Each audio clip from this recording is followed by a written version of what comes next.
ఊపి sir, one more question.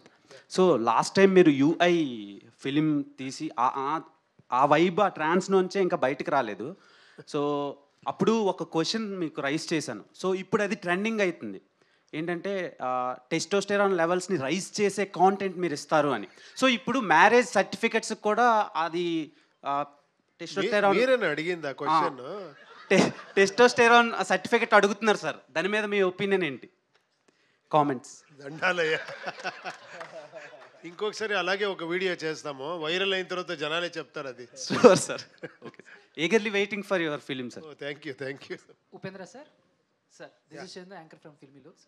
So first of all 45 teaser చాలా బాగుంది.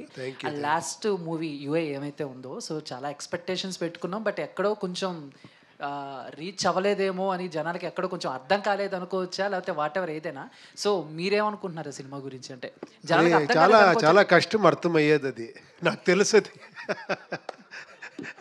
నేను ఒక 7 years నుంచి చెప్తానే ఉన్నాను, దీంట్లో కొంచెం స్ట్రాంగ్గా చెప్పాను.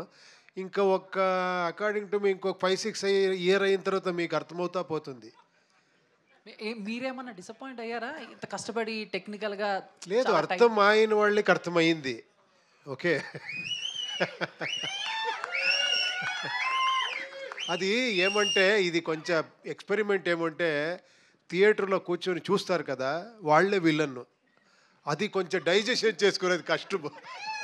మీరు ఎప్పుడూ స్క్రీన్లో హీరో విలన్ చూసి వీడు హీరో వీడు విలన్, వాళ్ళు వీళ్ళకి కొడతారు వీళ్ళు వాళ్ళకి కొడతారు అని చూస్తారు కదా, ఏంట్రా నాకే చెప్తున్నారు అని. అర్థమైతే కూడా అర్థమే అవలేదు అని. మీరు ఆ సినిమా స్టార్టింగ్లోనే అందరు మైండ్ బ్లాక్ చేసేసారు సార్. చిన్న తెలుగు ఉన్న వాళ్ళు కూర్చోండి, తెలుగు తక్కువ వెళ్ళిపోండి, ఇంకా చచ్చినట్టు కూర్చుంటారు కదా సార్. ఇంకా అంత. సో వాట్ ఎవర్ ఏదైనా సార్. అర్జున్ సార్, సార్ మీరు ఇచ్చిన ఆల్బమ్స్ అన్నీ కూడా సూపర్ హిట్ కన్నడలో. సో ఏంటంటే ఇప్పుడు పాన్ ఇండియా అయిపోతుంది. అంటే తెలుగులో చేసిన వాళ్ళు మలయాళంలో చేసిన మ్యూజిక్ డైరెక్టర్స్ తెలుగులో అలా చేస్తున్నారు. బట్ మీరు ఎందుకు ఇన్ని కన్నడ సినిమాలు 100కి పైగా కన్నడ సినిమాలు చేసినా కూడా స్ట్రైట్ తెలుగు సినిమా ఎందుకు చేయలేకపోయారు? యాజ్ ఒక సింగర్గా కానీ లేకపోతే మ్యూజిక్ డైరెక్టర్గా కానీ వచ్చినాయా, వదిలేసుకున్నారా ఆపర్చునిటీస్ ఏమన్నా? No sir, actually see I'm working as a music director from 20 years.